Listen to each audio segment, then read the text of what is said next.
lane. The Cold Embrace up the Night Stalker to heal him through the Maledict damage. Sanctity and Emerald are still going for Serenada. This Night Stalker is going to turn and fight. The Wolves have come in to help, and as Rubik's about to die, the Night Stalker is still alive, and it is now night time. So Serenada, well, he's fine. Might even turn back onto Sanctity, but they've still got Illusory Orb and ability to escape. But Spirit Prodigy protecting Night Stalker, making sure he doesn't die. Super vital. Yeah, that was pretty impressive save. The Winter Wyvern coming in with the heal did a lot of offsetting of the Maledict damage, and he's even looking to go for some damage onto the puck. Let the world end now. Just to find a kill. They just solo kills it. Bottom lane at least, Shad, Erroless, Banghand's going to get onto Meow. This Tombstone, a little problematic, but they'll kill the Undying and then the structure. I mean, this is enormous. You do not expect your puck to die like this, minute 5, after you just came in and ganked the Night Stalker as well, doing as much damage as you could to him. Now Serenada is in a fantastic spot to open up this game. You take your eyes off this mid lane for a second and it all kicks off. There's even a regen rune up the top for him. Can't be luckier than that. Yeah, puck can't jump over there because without orb, he would just get run down and right click again. This means top lane is now a contestant. Zibba not having ulti. Feels scared to even stay close. Radiant's top tower. He's going to go back to jungle. And this is 40 seconds out from Wisdom Shrine. So it looks like aggression down in the bottom lane is the name of the game for Team Ball. To kill off Meow one more time. They've got a catapult here to do some chip damage to tower, and they'll control Wisdom Shrine on the right-hand side. So even though things going pretty poorly in that mid lane now, and top lane getting swarmed by VP heroes, Ball are finding an avenue somewhere. Yeah, I think this is the best reaction they could have with the mid lane difference and Night Stalker coming over the top. Just go play on the other side, try and get yourself a tower. So it's going to be a tier 1 tower for a tier 1, wisdom for wisdom, basically keeping the status quo. Meanwhile, Virgos is finding some nice experience on mid lane as well, on the techies. Just working on getting some level. My Cave Johnson announcer is going wild with the towers dying. Both towers die at the same time, and if anyone has that Cave Johnson announcer, they know he likes to pop off when towers fall. Both these tier 1s drop in, what, 7 minutes in? Kind of crazy to see. Like, we've inverted the map entirely. Wisdom Shrines go opposing ways. We've got these off-plane towers falling quickly. It's an interesting one because now the map is opening and the attention should be swinging, and soon we'll have a few good tools coming in as well. Like Dawnbreaker level 6 is just about to hit, and that could offset some of the ganks from Night Stalker. He's desperately hunting right now. Sees MRLS. Uh-oh. Right click. Night Stalker is so big. Okay, so really back on the tower. And there's the blast off from Red Gods to finish the job. Very good patience as well. He doesn't click the ulti on Night Stalker. Even though it would give him 50 more damage per hit, he knew he didn't need it. The tech is nearby, so using as minimal resources as needed for the kill. And then looking at this mid lane, bringing in the 2 supports to help out. Make sure puck and nothing here. It's also awkward to play puck against Night Stalker because you feel like you need a defensive item, but buying, you know, a Yule doesn't really solve it, so he's gonna queue up the Force Staff. It's okay, but it's not an item you would like to buy. Meanwhile, Night Stalker, he can buy whatever he wants, so he's currently looking to go towards Midas, I think? The gank on the Dark Troll Summoner. Get him, boys! Oh, dead! They even blood grenaded him, you know? Like a 2-man gank really? On the freaking Dark Troll. Yeah, Dark Troll Warlord. I mean, I guess he has extra. Janter still has one. Yeah. Saving blood grenades. Just chuck everything at it. I mean, it's free money, hey? 100 golds, and it forces the Lycan to go and get a new creep. So yeah, a little bit of time and value. So yeah, I want to come back to these offlane towers falling, because it leads to an interesting situation. Usually we kind of look at this and think, okay, you've now allowed access into that right-hand side jungle camp and also enemy ancients. And usually there's a hero in the game that wants to sit and farm ancients, stack up camp, take that bank, build it up, and just run with the acceleration. I think neither of these teams really farms stacks or ancients particularly well. So you're left in a situation where like waves are pushing to tier 2, which makes it a little more comfortable for, you know, if the waves can get shoved, Lycan and Undying get a little bit more lane time. It's true. I think they have good heroes to farm the ancients, but not stacks, like you mentioned. Like Lycan, for instance, he doesn't want to farm like a quad stack ancient, but exactly. clear ancients very quickly. And stacking it once is fine, like he's doing now. You just don't want to make too many stacks because ultimately it doesn't have AoE damage. You don't want to fight that many ancients at once. But yeah, we will see. We'll see them probably try to get the most and get some efficiency out of ancients. No, Nightstalker eyeing up the Dawn. A good target. Shad is all alone. Playing and just keep on pushing, but he gets very quickly bombed down by the techies.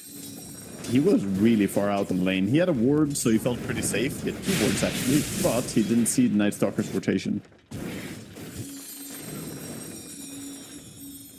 You sit that far out on lane. I think as Dawnbreaker, you need to hide a little bit, right? You're the best target to gank, almost always, if you're playing this hero. Dawnbreaker is great hero to initiate on because she can otherwise save anyone. So putting yourself that far out on lane, just put a big bounty on him. Bigger than Axe even. Axe. I blame the tier 1 tower dying for Dawnbreaker dying there, honestly. They shouldn't have pushed so quickly. That's left Shad all the way down the lane. Dire's middle tower. Definitely a little bit over eager pushing the wave. But now they're going to swing into mid. He was drawn to the creeps like moth to a lane. He was indeed. Catapult mid though, with a Lycan arriving, means tier 1 tower is gone. Dire's Now this middle definitely tower opens has the map up fallen. for Team Bald to pivot into that top jungle, maybe hunt the Clinks, close these out a little bit. It's smart to make a lot of moves before the Clinks gets online. We all know Clinks needs Deso and Shard before he starts even thinking about doing too much on the map. So right now, if they're going towards top, they could maybe just take that target too. For now, they're almost undying. Yeah, oh, it's his turn to get all the way down the lane and find himself out of position. Arctic on, trying to decay to get some health back up, but a Celestial Hammer and a couple more love taps from Shad will get bang on the kill. Top lane, Curse, Zibe, half HP. Go up into that wolf form and get a distance. Oh, damn, that came through. And the overall kill.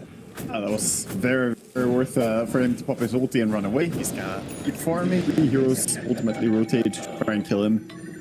Back to farming he goes. Lycan feeling good. And this thing cannot be said about Undying. Undying going jungle versus Lycan going jungle are 2 very different stories, right? Meow is lagging behind the net worth from the rest of the course right now. That can be a problem. Absolutely can. I can say before the Dawnbreaker's done. Looks like it's straight into the harpoon. Mine. Hanky. Serenata, the Midas, farming away. Already maxed out the crippling fear, by the way, so it is 6 seconds of silence against the puck. Very, very disgusting. Also pretty good against Dawnbreaker early on in the game. If you use the crippling fear and Dawn... Oh, hold up. Let's talk about the Just a backup. Well, snap the ball. Oh my god, in, but the heal comes forward. Emma they protected Sarah with Wyvern, and now Shad is on the run from QT. Chase onto Sanctity. Nightstalker found the puck. Bang on TP's home. A disastrous event for Team Bald in that mid lane as they start on Nightstalker and he finishes on them.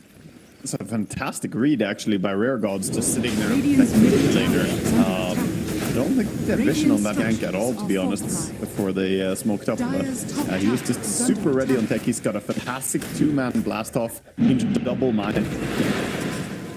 Can't really ask for better stuff than that as mid laner. Dire's top tower has fallen. That was everything, right? That was Coil, Solar Guardian, just chuck stuff at Nightstalker. Can't even get the kill. Yeah, Winter Wyvern obviously TP'd immediately with the save as well, having no points in Splinter Blast, but instead maxing the heal. Is pretty damn good at saving his mate. And we're invading the enemy ancients. D-Ward, a little medium camp, blasting off towards the techies. MRLS starts here onto Rare Gods, and is going to get Shad the kill. A donating streak and a ton of money. Pick up as they take down a little ancient stack as well. Yeah, of course is still doing very, very well. Despite of Bald here. All of them are getting the item progression, in particular Dawnbreaker, as you mentioned. Is that full harpoon coming out? I believe so, yeah. Full harpoon on the courier, Echo Saber, of course, on her, and recipe and the TR coming. I guess bring Dark Ascensions down. Dire spent a decent amount of time and energy to defend that mid lane. And it's good to see Ball straight out on the map.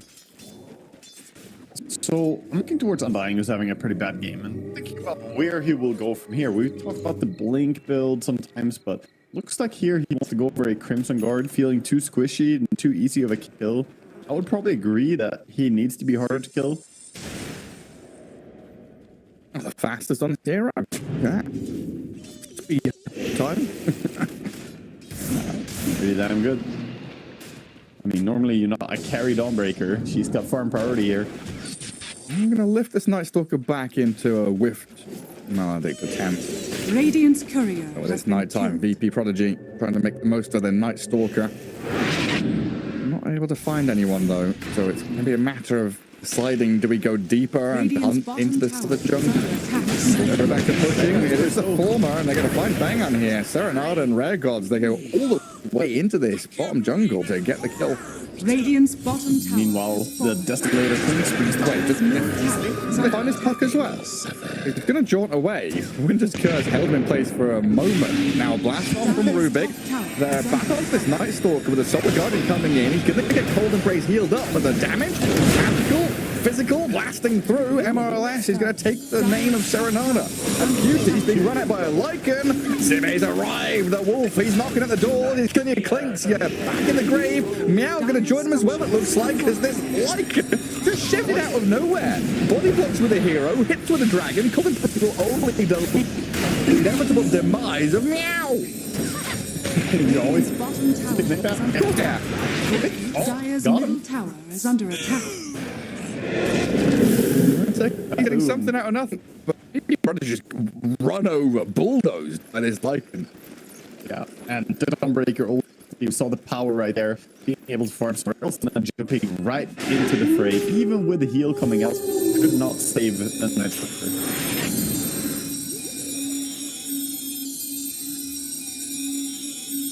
And Serenada is a bit bigger than he should be. He was nice to own his lane. He went for this Midas, doesn't have the blink yet, so he effectively is a no item Night Stalker right now until the blink comes online. Midas Andy.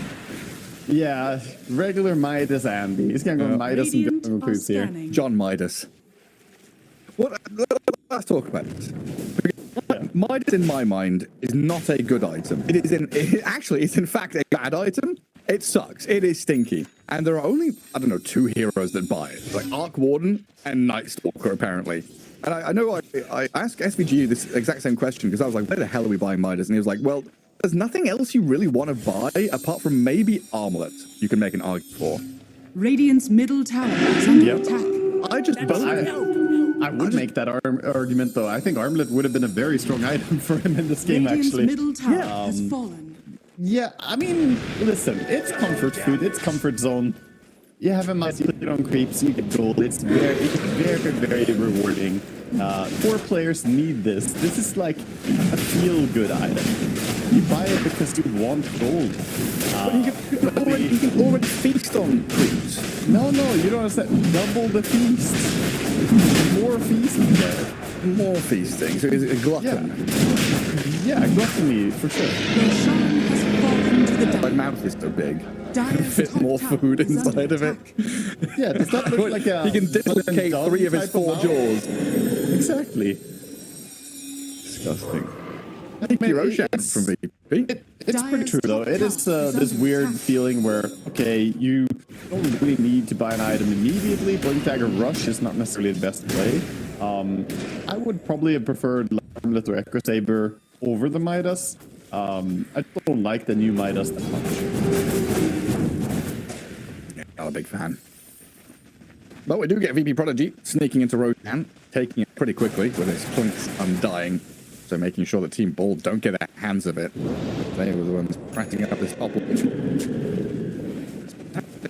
We got the other way where Balls were building up momentum, looking pretty strong, playing relatively well. But playing for Kling's ages. Yeah, also playing aggressive here with the Night Stalkers. Where the Dawnbreaker jump in with the play. So instead, targeting the Dawnbreaker, finding her, makes a lot of sense. But I have been warned. There were a lot of lights dropped by MRS into this area. All the Lycan sent his wolves through the... And blow up all the mines. Like 120 gold goes straight to the techies.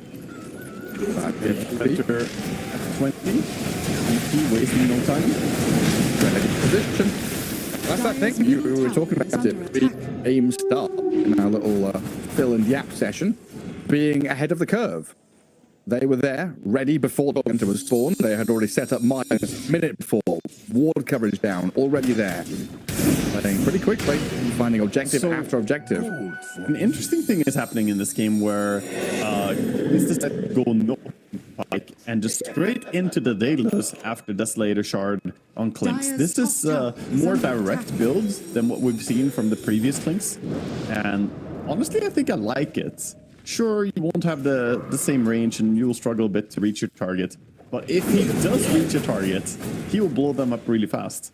Well, that's the thing, right? Do you need range or do you need to reach your target when the target is on you? Because you look at these Radiant heroes, Solar Guardian, Shapeshift, Puck. All three of these heroes are going to be sitting on your head. You could also make the case that maybe African Pike wouldn't necessarily save him anyway from a Lycan running him down with a dust or from getting coiled by Puck. What are you going to do? Force yourself out and snap the coil? It doesn't feel great anyway. So, yeah, just damage and stand your ground. Looks like Davis into BKB is his idea, which I'm totally buying that. Puck a little bit later on. So Aghanim Scepter can go later down the line. And for us, interesting as the game has been for a few of these players, like Techies and Night Stalker getting involved in, this poor Undying has not had the best time. 0, 4, and 2 hasn't really made his impact felt. And I always talk about how Undying needs to do stuff early game. Otherwise, it feels very useless. And I feel like we're dragging into the later portion of the game where this guy will just feel like a glorified support.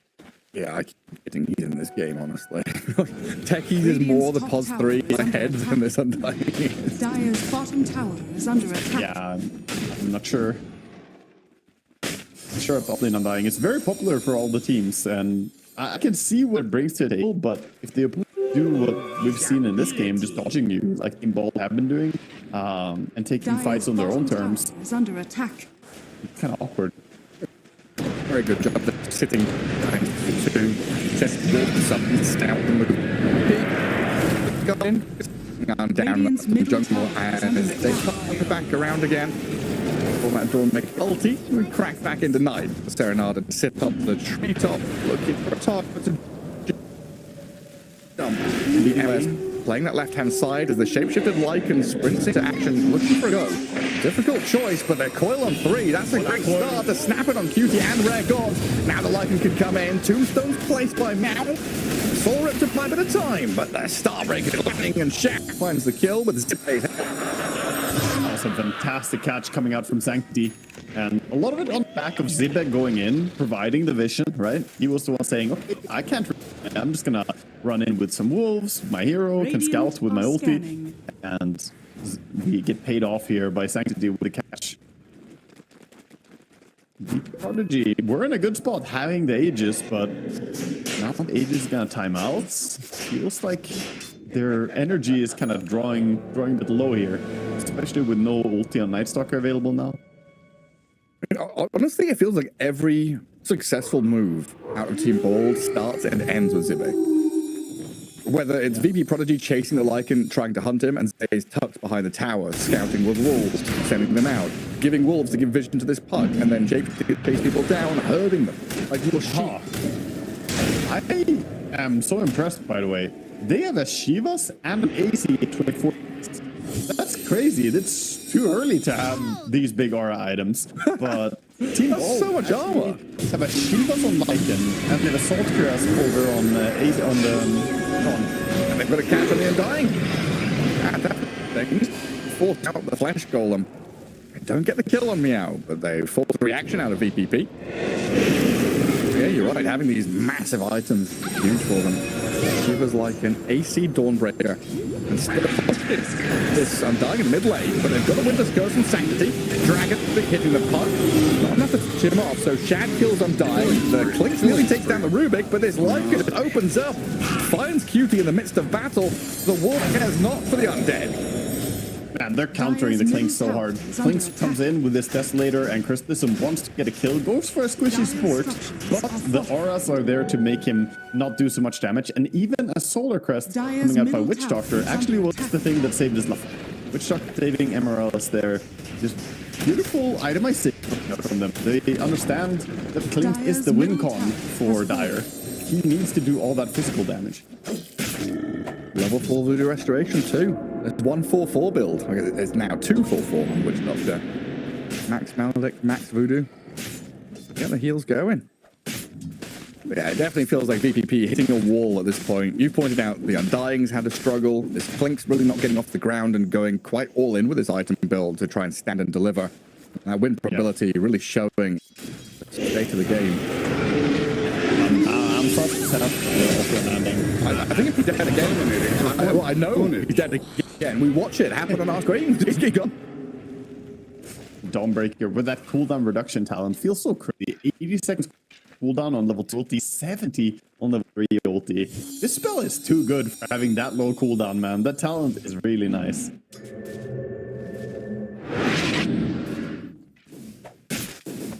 I'm pretty impressed with this carry Dawnbreaker, honestly. And I like the fact that he's gone for these, stats, tanky, active items. Because there was a long period where carry Dawn was playing Radiance. Yeah, Hell, Radiance it's just like, if you are strength hero, buy Radiance, right? Pretty much the way we look at things. Yeah, Radiance, or you saw the Decibel Breakers, but that's also kind of squishy. I like this a lot because he's so hard kill and can be one more frontliner, supplementing their draft because they have Puck, Rubik, and Witch Doctor. All of them want to have a line to play on. Zibe has a lot of freedom now to play wherever he wants to. The Ghost push on his bottom lane shoves away all the way into tier 3, while top lane there's an attempt on this Dawnbreaker. Like you said, Shad, 3,000 health, hard to get a bit of distance if he wants it, but he turns and fights, loses his life to Cutie. Now the reaction, a snap to try and catch Serenada. There's a heal from the Cold Embrace, but he's going to get lifted back in towards the puck. Mega kill near the tower. Harry for mid. All his friends left him. Winter Wipe went through one heal and then was like, okay, well, if you live, you live, that's you on your own. And this didn't go for a BKB. He went back for a full nullifier, so pretty good. Sure, you get armor, you get the dispel, but there's not much of dispel yet. Like the Hurricane Pike on Bucket, because now you can keep him in the side, perhaps. But it's that and the Solar Crest. That's it. Yeah, no protection for yourself. Dire's top Really tower relying is on the under Cold attack. Embrace. Dire's top tower Maybe has fallen. Undying needs to buy a shard or something because he really has transitioned into a. You pointed it out, second support, or third support. Man, he's fallen. He wanted to be a core Undying, but he's just a support now. Sure, net worth isn't that behind Night Stalker. Night Stalker's taking the firm now, but he's sitting 4,000 behind the puck. It's been a very good, resilient hold on this basketball. 9k lead for them now. Prodigy's a threat though. They got the Daedalus complete on Clinks. We've seen what damage that can do. It doesn't matter if you have 5 armor here or a bit of attack speed reduction there. The skeleton arms are unaffected by attack speed reduction. And, they will still be top. Unstoppable. Disappeared. Did you mean to elude me? I'm just thinking back to that phase of play with BPP. What's the update? No dust. He used Dawn ulti, but it didn't quite connect onto the Clinks. Yeah, my mind is drawn back to that phase of play when a VP killed Tormentor. I'm just wondering if it hadn't made those very swift kind of sneak plays to have these objectives. What happened in this game? But the way that all the playing, just snapping calls and stepping out like this, diving past it to find the max score. Look who's arriving right in the nick of time to find the final touch for the kill. It's Zibe. Well deserved. Right. And with its side goes past the Little tower looking for Wyvern. There's the I've been nuked by Shiva's Lycan ever running in with Shiva's. But yeah, he's got the Aghanim Scepter complete now. We saw Aghanim's Lycan with the Tiny earlier. That's definitely insane. Dawnbreaker, maybe not quite as strong, but she's still gonna be very fearsome with a Lycan bite here. She could be Harpoon and AC. And in particular, that move is gonna be great for running down a flank or something. And now pretty much all Ball has to do is set up for this next Roche. You're gonna wander into the top Are scanning. Dire scan it. And they're already in position. I think VPP know that if they don't contest this, it's a pretty rough game from there on out. Time might be numb. They're going to go for a smoke move towards the pit. Radiant are scanning. Ball haven't All the way started it around. yet, though. Still no shard on Undying. And They spend his know money Luby's coming. about it. They're in smoke break position. Shad knows something is coming his way. Start out with a little piggy. Shad getting focused to get some BKE. Backstab from Serenada, looking for support. This is the focal point while Shad gets Winter's Curse. Bagan has died. Shad's still fine. The wolf can now open up. Also goes Scepter out of Yap on the right side while Puck is punting to the left. And it's a very spread fight here, but the Tombstone stood tall. Meow standing by it. Gonna be quite a bit of distance now as Shad get back into wolf form and kill off the Undying. Very scrappy stuff, but the Dire spend everything and don't really get much out of it, apart from the support buybacks.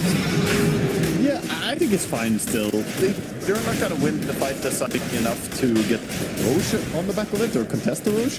They did force 2 buybacks. They didn't lose much either. To the Radiant. Like respawning and the Winter Wyvern dying is kind of whatever. So I think it's fine for them. You can see the initiation here with a Hex onto the Dawnbreaker is really nice, but she's so tanky. Insanely tanky build from her coming out. Even with the Winter's Curse, it did literally no damage, it felt like.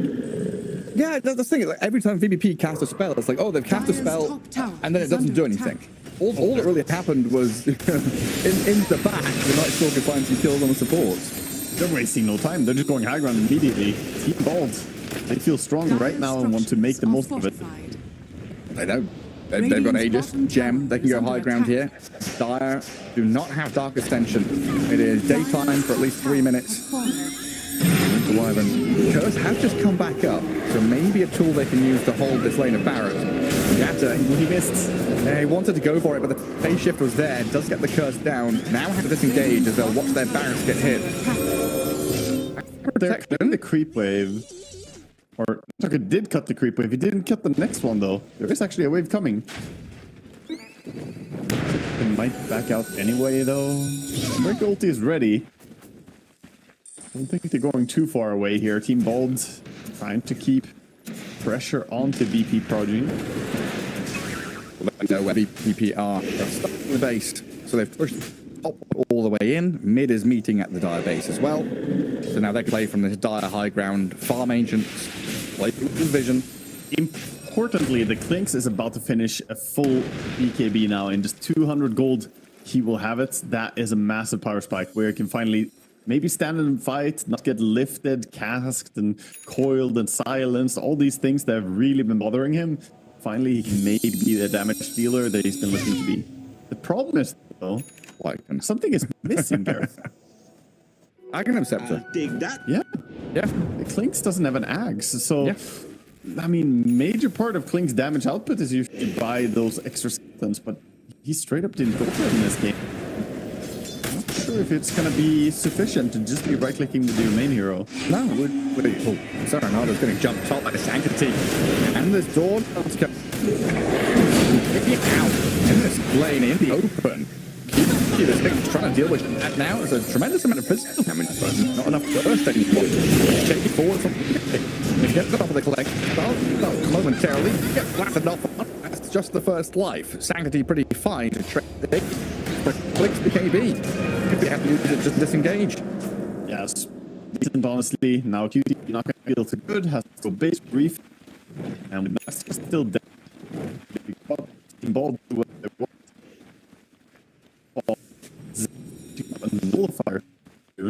far away. Yeah, we didn't really get to Dire's bottom Link tower in is that under whole attack. going for the Crystalist, then back to Dragon and Pike and Daylight, swapping things around it there. And the top link was the pressure having to shift idle here and now. We didn't think it would be the way that he wanted. But now, what, 5 minutes in, and he doesn't have the key component of the things it does. To get there, gold to firm is a long way. How much time can I get there? Always forward. Rest of the is down by Aaron. And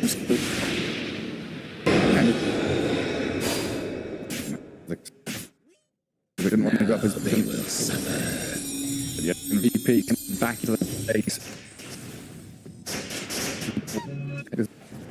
So they can pivot into multiple time. As Link's up at top, he's getting hammered by Shad. Fountain. That Shad can now affect it at all.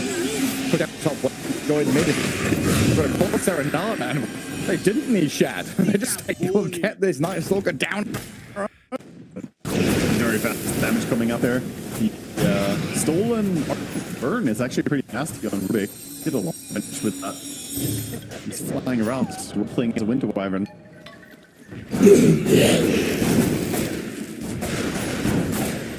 More damage coming in. Basher just completed for the Dawnbreaker. And Puck has a BB coming in, an Octarine recipe. Oh. BKB will be a fantastic solution to the Nightmare jumping you. Damn Rubik to burn with Curious. He's getting the whole buff. Yeah. Deep amp, right? Like 700. He did 700 to Stalker there or something with it. So, I think 530 in a very short time. So, depends how long time he gets, but there's some high HP pool heroes. Stalker, Undone, even Klinks is pretty high HP pool. So, this is a pretty value steal. That's pretty crazy, honestly. I just seeing the damage numbers there again. Just want to shout out to Dynasty. Sort of have a pretty rough series earlier on in the tournament. They've given him this early putt pick, which felt like it had been answered by the Night Stalker and some of these other heroes, but they did pretty well for that. We'll see how this next one goes because Burst Pro Prodigy is tough thing to break out this run. They scan, they smoke, they move up to MRLS, but he's Winter's Curse on Sacrifice return by Meow. As they get the steal, MRS is very low and will die to Serenade on the left. But this Civic Lycan just opens up on the rest of them. Mayhem's killed off Jaffa now. They're killing Serenade and the chase is on for whoever else can die in front of the team both side. Cutie gets back to the 1,000, but Meow being left alone to die. And Wolf. You know, it's good the name is Meow, but it's like arm. It's like it's new in this game. But that dying really hasn't felt here. More than 2 kills. That is not at all. Dire's top barracks are under attack. Hit from the Dawnbreaker and Shapeshift mode. Link loses like a third of his health. It's sheer survivability on Radiant is absolutely insane. Obviously, the Dawnbreaker being tanky we talked about, but you're not killing anything. BKB on the top, BKB on the hecking Rubik in that fight too, just throwing himself to 60. That moment of like, wait, he just pressed BKB and lifted himself. Gets everything. They hex and blast off Milo. Second, is a lot of damage coming there. Soul Guardian not going to help out enough. Dire's bottom barracks are under attack. They lose their rock, so this is a chance for VP Prodigy to stabilize all their melee ranks are really damaged and died. Not too much split focus there from Bold. Puck went top, Lycan went mid, Dawnbreaker went bottom. They tried to go for all 3 lanes at the same time. Yeah, Benga is talking about ping 2 of the max and probably saying like, this one is like, you know, 200 HP, this one is 900 HP. Just needed to group our efforts a little bit more. Would have worked better. Time to send in the Wolves. And wow, time to also go desperate, as the observer is highlighting here. The rapier on feels like a necessity at the point. The game has been going downhill for 15 minutes. Some way to Yeah. On the hex of the techies and whatever lockdown they there's not that many stunts again. It's kind of awkward for them. They have blast, curse, but curse prevents the clings from dealing damage. So Yeah. it's basically the hex you want to play with. Killed. Hoping for maybe a Radiant's fast middle roast tower is under spawn. attack. We know he's 2 minutes away. Team Bald, even before the puck spawn, they've already smoked to play out this mid lane. Viking Wolves leading, giving vision, spotting Clinks. CQT, and they're going to lift this Clinks back into towards Shad. The Rapier might get stopped here with this curve, buys a bit of time, but in comes the coil. BKB up. QT trying to get up to the high ground by the staircase. It's not enough, even with a cold embrace. Now Meow with a tombstone down, trying to hold the line, but the damage is too much. Team Ball just cruise through and pulls the GG.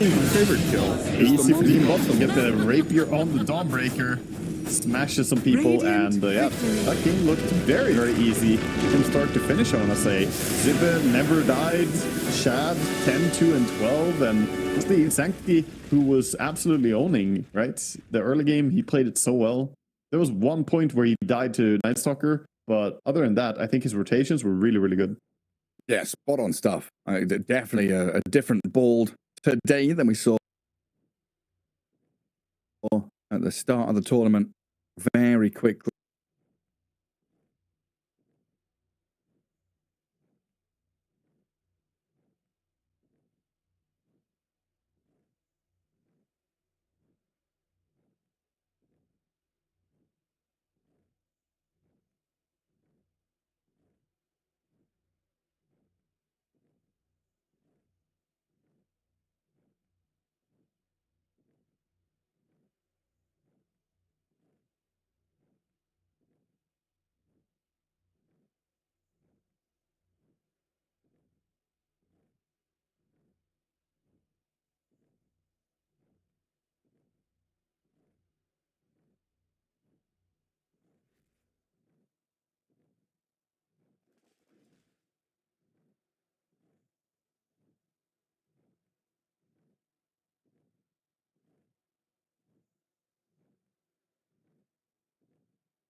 Feels like it's favoring Grindback to slow pace the game.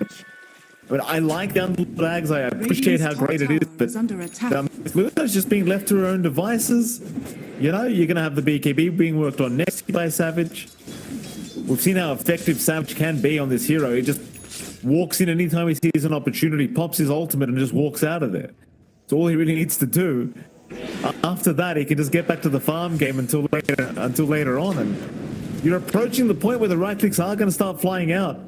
Again, once the BKB is available, he should be willing to get more and more involved. Natsu's still having a decent game, but he hasn't got the answer for that Eclipse being thrown out. Not yet anyway, and he's not working towards it either. He's going for the Dragonlance up next. Radiant's middle tower. I mean, I appreciate the Dragonlance. Again, he's going for more offense. Natsu's just expecting that he can manage the Eclipse, but with his pipe timing, the Raven's looking to go for it next. To mitigate enough damage, perhaps he doesn't cop like solo Eclipse on him. Bottom tower is under It's a lot of if-ifs here. Bot tier 1 set to just fall from creeps, not really an objective to grind back to keep safe at this point. Yeah, they're just growing the lead in this downtime that OG wants to find anyhow. 3K up. Are scanning. We got the Ags being rescued by Nico, which we have not seen on close. But with the card makes a lot of sense. So there's going to be a lot of aura put here from Nico. On a slower start. Yopaj is backward at Yopaj on the Lark. 3 days for Nico once more. A little less of a runway game compared to game 1. But still to meet these key times anyhow on the Largo. Radiant's top tower is under attack. Not doing as Dragonlance flying out. Is that the point you start to play? It feels like you were saying it needs to be like a BKB on Natsumi. Vessel for Yopaj even, still 500 gold away. So, launching points don't feel clean. Mentor will be taken though. And Grindback are not ready for this quick objective take. It's going to be a nice little bonus out for the side of OG at the least. Get themselves a nice shard and scam. Alright, so some vision to fly out. Again, help scout for information. Help prevent any smoke plays coming on top of you. Quite a nice shard to get a 20 minutes in for free. Scam's going to be quite thankful that he gets lucky in the orange roll there instead of getting the Gale Force on Tim's. Now, when do you feel confident? Again, it has to be like the BKB for Natsumi. He is queuing that, but that's another 4,000 gold he has to farm. That's like 3-4 minutes where Savage gets to go into BKB.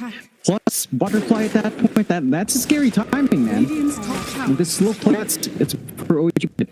Grindback, again, are happy to play this as well.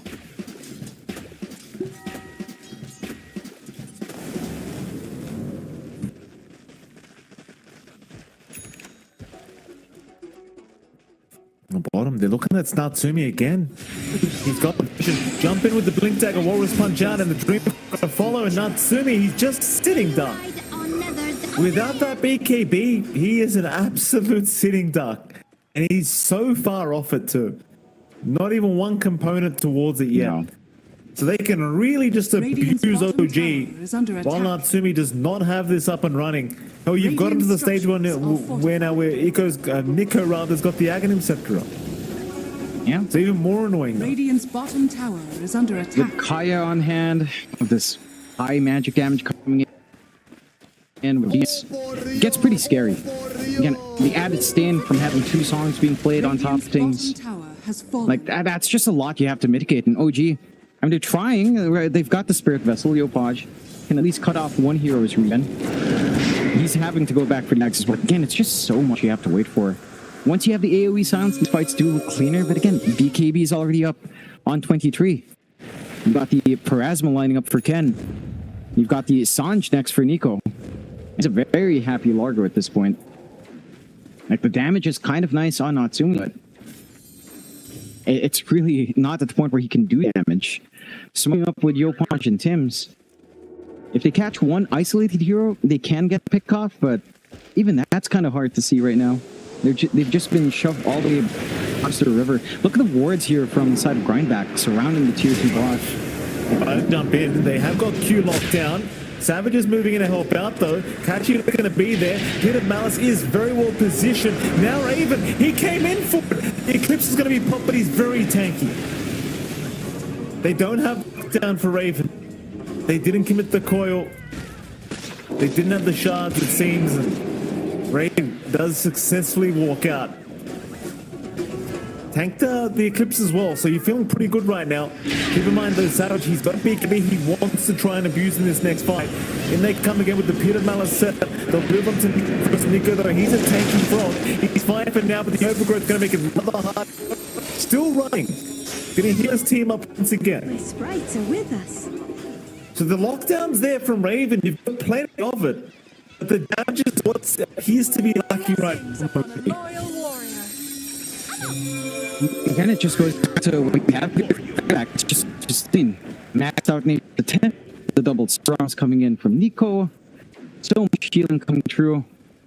Can you imagine if this hits like 40 minutes and you get triple pendulums again? Like, I don't know how you're going to be killing anyone here on OG. Y'all, hear me out. There's a crazy item that you can get to counteract this healing. It sounds dumb, but a Krellis Crozier on Yopaj, right? It looks stupid. You know, you're going to like the Ghost Scepter upgrade, but you don't need to turn that thing on. Just have the aura up. 30% HP health reduction. That's huge. That will cut through all that healing from the Ench, all that healing from Largo in an aura. He doesn't, and maybe if he needs to bail out, he has a Ghost Scepter form, right? It's ridiculous, but I don't see any other hero kind of holding that well. Maybe Raven as well. Sure. Either Raven or Yopaj if they can get a Crozier. It is kind of nice to help you here. It's just, it's so awkward to fit that into a build. Scanning. Smoke. They'll walk right past Roshan. Ollie's going to be in position to break this smoke. Popping have damage, so they just want to take him out ASAP. But he is still surviving. Oh my God. Even with the amp damage.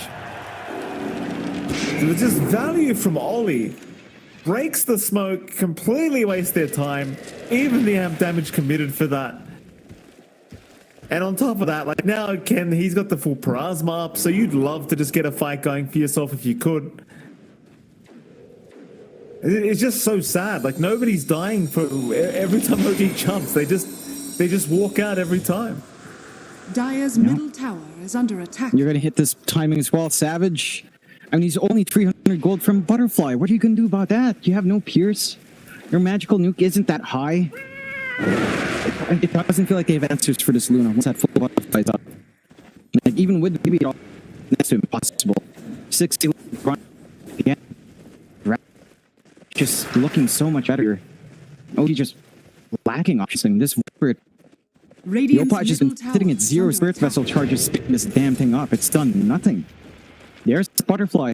Savage with the evasion now. Like Natsumi can't even burst him down. He couldn't earlier anyway. East, he's got a BKB. You know, it's... But yeah, the Savage Luna, it's becoming a big problem here for Odie. Yeah, the answers are lacking. And they're lacking answers for Ollie. You know, it's a POS 5 inch, but it's still a POS 5 inch that they are struggling to control and take down on her own, let alone trying to do with Savage and everyone else. Here we go, Savage. He's going to reveal himself now with the Aegis, but BK's going to be in the back because Yopaj has jumped in already. A nice hit with Malice catch with him. It's a lot of damage. Ken and Q both going down. Will take down Tim's at least in the Wind Ranger. Hit of Malice from Raven was absolutely perfect to set up. The Fiends just allows Natsumi to get right to work with the Pierce the Veil. Raven though has stuck around. They could think about this, but he's just so tanky. They're not going to bother trying. Okay, so we are seeing some damage come in. Maybe not into Savage, but again, that chain control onto Ken because he hasn't opted for anything defensive. Is still sitting duck. They're poking onto Savage, but really not a target you want to go too far into here. Not without Natsumi's output. And that's a bit of a shot in the arm for the side of OG. That's them playing into Aegis, finding 2 big kills. So relatively happy to get that done. Have to be so careful around this area. Almost spotted by the wards, Raven. For the side of Grindback, though, I mean, Ken's just queuing up the BKB now, recognizing that weakness he has when that AoE control comes in. So once he has up, you really have to rely on the overgrowth on Scam. It has to be well timed after the BKBs pop before he can escape. So that timing's very narrow here. For your Treant, Blink should help, but that's still 700 gold away for Scam. Yopaj, just about 700 gold away from full Ags. So that's a key timing. AoE Silence could start to make some plays here. 3 minutes still for the Aegis on Savage. Just really not the target you want. And he's playing with full confidence, just standing forward for his team. You do have Pierce the Veil back up. Natsumi's trying to go for the full Silver Edge next for a little bit more output and some break. Again, it's still more time needed for these items to start flowing in. Full aura play for Raven. Going for the Crimson Guard next, just lacking the recipe.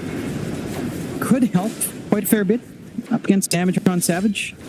Don't think it's going to help massively, but it will at least keep them alive a little bit longer here up front on OG. Got it. I guess the one thing is, for OG into mid to late game timing, right, like let's say around the 35, 40, 45 minute mark, there is more play. But again, you're walking into tools that you have here in Grindback. Satanic up for Savage now. More sustain on the lineup that already has a ridiculous amount of sustain. Another self-dispel as well for the Luna. Yeah, Ag's timing's up for Yopach, but there's just too much to worry about. Maybe if you get a kind of perfect fight again. 3 heroes clumped up right around the Fiend's Gate and the double pit of Malice. And maybe get things done, but it has to be perfection from OG, it feels like. It just feels like so much pressure on Raven. Like you saw that last fight. If Raven lands that big Fiend's Gate with the Pit of Malice attached, he makes all the difference for Natsumi to just get in there and pierce the veil and just get to work. If he can't find it though, it gets really challenging for OG. And that's because you're leaving Ken alive to just do whatever he wants in this park. Ken doesn't have any way of getting out of the Pit of Malice yet. He is working towards the BKB now, but while he's still lacking it, you really want to press the advantage with this Underlord, and will happen pretty soon because Grindback, they're coming towards the G.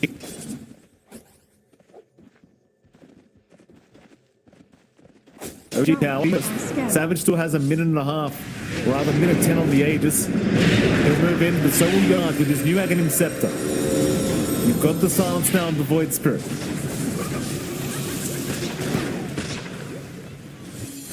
And so that Grindback, they're more than happy to play this slow. Take their time. They have a lot of stain. The Yokaj again will jump onto Savage. Still the Ace will remain for 50 seconds. Ken will start poking away. Ken also has the Ultra. Don't think if he gets caught in the pit, no way to get out for him. Apart from... Middle tower is under attack. It's not quite there with the BKB again. They're slowly poking Savage. Still 25 seconds. He won't mind the reset. He's just got to be careful not to be out of position. He'll swap the BKB and lost the Aegis. BKB's ready if he wants to. He won't need it though. He'll walk out of it. Just a bit of a lick from the Remnant. I mean, maybe if you were a bit more patient here on the side of G, you could have punched Savage. I feel like Savage is the kind of player to play on edge, right? Like he'd take that Aegis up 10 seconds. Took it up to 20. Smoke out. They know there's an opportunity here, Brian back. And again, if they manage to catch something big, as long as they don't get too clumped up for the Fiend's Gate, it can be easy. He's a big boy. He's a big target, and they've got him. The Fiend's Gate, it was nice again from Raven, but it just does not have to be enough here for Yob, unfortunately. Oh, she's stuck in this game. Putting all your eggs in the Raven and Natsu basket at this rate, I'd say, is Tim's. Also falls on the Wind Ranger. Thankfully for OG, there's no Roshan or anything like that to play for. But geez, I mean, it really is all going to be about Raven. Even Raven's losing the ability to have much impact now. It's all up to Raven. Radiant's middle tower is under attack. It's a tough. Soothing. Yeah, it's a toughie right now because now it'll be upon Ken. Radiant's Yeah, middle there's tower much pressure on Skem to somehow find that moment where KB before the puck away and get that overgrowth. Even that, all of your damage can cut down here on Natsumi, like he relies on up here to fail. Even a KB up as well for Q, like he can always come in for the save. There's so much utility on the side of Grindback. 7 to 10, K lead for Grindback. OG looking to smoke. This has to be clean. The gate is on cooldown for a bit longer, but should be up by the time the engagement breaks out. This is the Silver Edge reveal for Natsumi. See if it starts to pay off. Well, they're looking. Right back, high ground, they'll see Scan, they'll make the jump. Hidden Malice, not really catching too much. So it's a nice position, Ken. He's the one that got caught out. The BKB, though, in time, he's going to make it. A Scam will still go down. They want to retreat. The Eclipse will be popped, and the Gale Force actually forces Savage to have to retreat as well. So he could not keep up unless he wanted to force his BKB, and he did not want to do so. So walk away with the life of Scam. Still very, very tanky targets on both sides. So it's the only target that is a fight. But OG, they're going to go for another surprise smoke. Radiant's top tower is under attack. They've still got that Fiends can take a with the Raven. hoping that Grindback will not anticipate this smoke rotation. But they'd hate to run into Ollie again first. It's not what they want. They'll see Largo instead up north, so Nico should be an easier target than Ollie maybe, but he is sitting at 3.2k HP right now. They'll make the jump in. They should have it eventually, and they do. Very nice here for OG. Takes that commitment for the Phoenix Gate, but he got some stacks up. He has not had the most supernatural effects in the world. We really need him to amp up the output. More not scaled by this ball. Take a turret. Coming out now, maybe for Yopaj or Natsumi at this point. I'll go to Natsumi. So, Spectral Slug. To me, try to isolate a hero or try to bail yourself out. Could be one way. Still on the aggressive, but again, without the Beans Gate, it does feel a little bit harder to just get that initiation you really want here. Grind back again. They're still in a very happy game state. Next for Savage, you've got the full Octarine for Can lining up. You've got a BKB for Nico and Largo. I mean, with that off, he's really not going to die. It might be enough time for the rest of the team to respond. And Brian back again, they've got the confidence just set up. Roshan spawn back up. They've got the vision, can easily clear it out. OG do not have much map control. Like, they don't have that many wards to catch this kind of move out. Can't see them. I mean, they could contest. Could have a little bit of a cheeky content on. It's just a matter of will they know when the exact moment Roshan's being taken, because Grindback is kind of set up. Grindback, again, just not rushing. Roshan's still available. BKB now up on Nico. So you saw how long it takes them to deal with this frog, and now with the BKB available to 9-second charge, it's going to be that much more annoying. Even pick up the idle so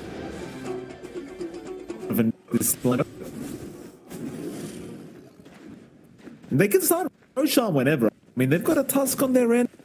Here comes the pendulum. What the game is really about. Most pen.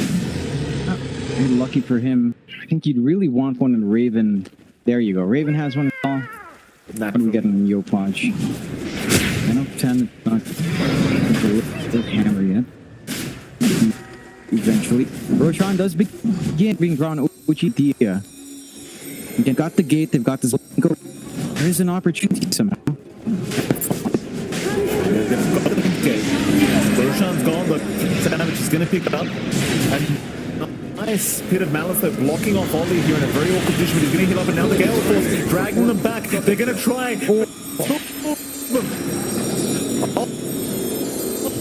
And Nico both. They want to commit another pit of them now. 3 of them in the Eclipse from the high ground being dropped, but it's doing nothing here to Raven. They're going to have to do the old-fashioned way, but the Overgrowth hot Savage. He needs to maybe retreat out of this. But he does still have the Aegis. Without the BKB, could be 7 today. The Savage out.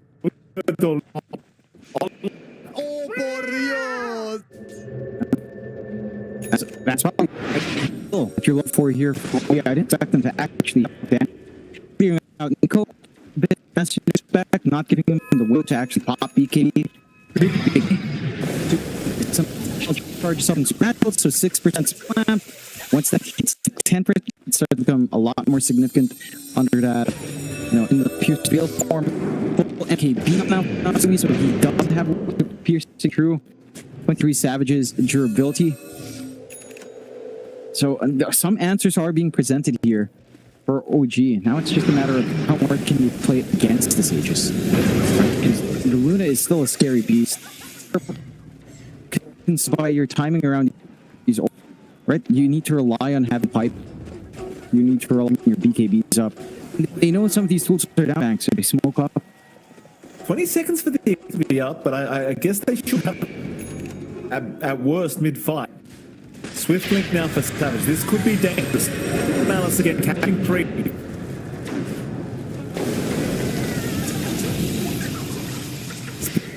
It ain't challenging to see these for run back once those big off though. The 8 won't be wearing off anytime soon. Still 2 minutes 50 seconds. Radiant's middle tower Again with is under full swift link up. Would love to get going. Has to BK put the back in the BKB in the backpack rather. They've even got amp damage sitting there. So can I go ahead and get that damage? Why not? Get everything you'd want here. 10 to 11, 8k up. Grindback are in a really good game state. Right. We've seen OG find some openings. I'm thinking about it. They will think about it, but go to the top lane instead here, OG. But it seems as though if you're Grindback, you commit here. And they are indeed going through one lane. 2 minutes remaining on the 80th for 23 Savage. There is no reason to back off unless they feel as though they just really can't tie around 5, which they might feel considering they get this pit of malice happen. Really they get caught in a very awkward position at some time again. Line them all up through the bot lane. There goes. She's going to jump in the T3 now of an automatic tree as they will pop quite a bit to try and catch him. But he will be okay.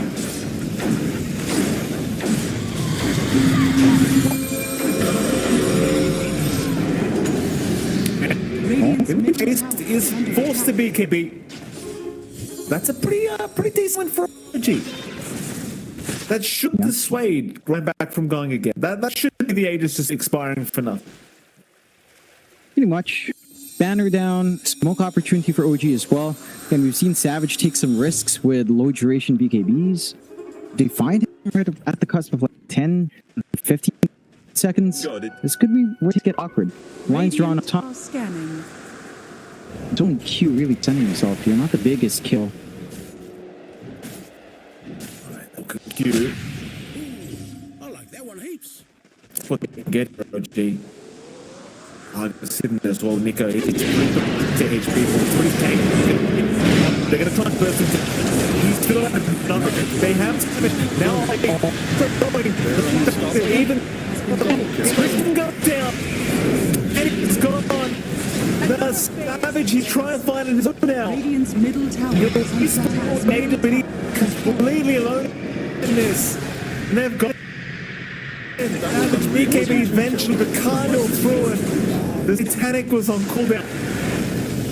So he was triple. The only survivor ends up being cute. That is just insane. They went all in.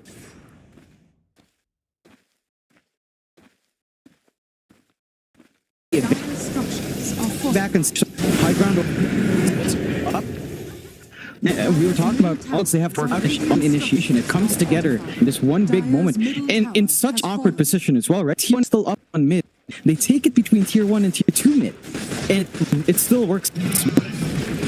Go onto the high ground. They're gonna find a set of racks. Considering how far behind OG are, that's kind. It's not something like they're gonna try to force buybacks. Raven, tier 4s. They can't go for any more checks. Tier 2 still stands, so what's the call here for OG? Oh, the call is to try for tier 4s? I mean, why not? Just do it. Go for tap. Don't make that any challenge. It has to be for yourselves. Savage still 30 seconds away, but they're not feeling the confidence anymore. Not with Ken respawning. So they'll walk away with 1 racks. Tier 2s were standing anyway. They didn't have choice to try for a second or third racks. It's still a great position, considering how this game was going. I mean, you look at that Dota 2 Plus graph, it was 85% in favor of Grindback until that Rax was taken.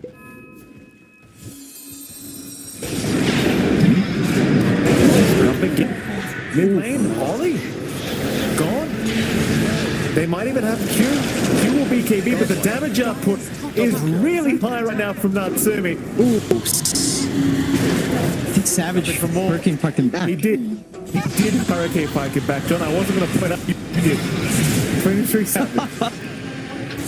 BKB4 and get the hell out of there. Just walk away. I was about to say full staff away, but he hasn't got it because he used it like you point out. Hey, it happened, you know? You know, just like the 100% win rate bounty last year, you know?